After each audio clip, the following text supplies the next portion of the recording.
closing in. Relocating the safe zone.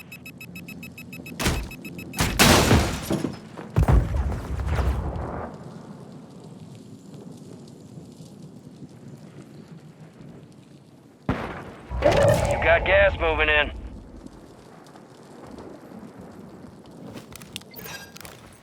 Copy. UAV orbiting the AO. Recon is online.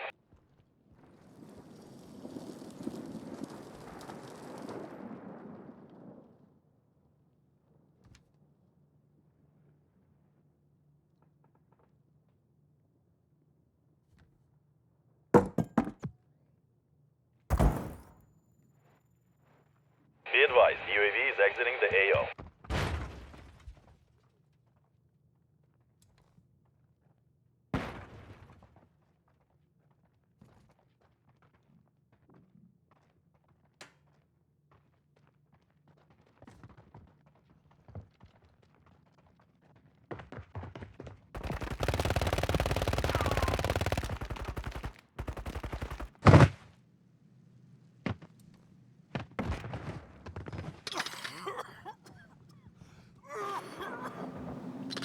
Gas is closing in. Get to the new safe zone.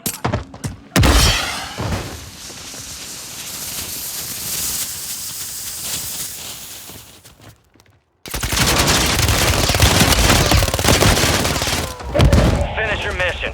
Take them down.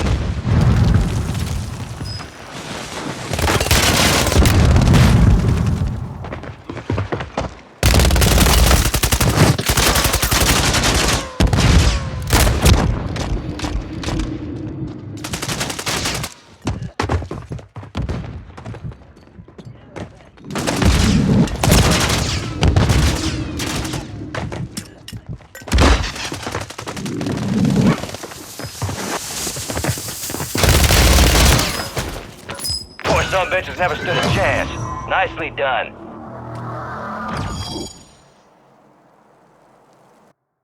Shadow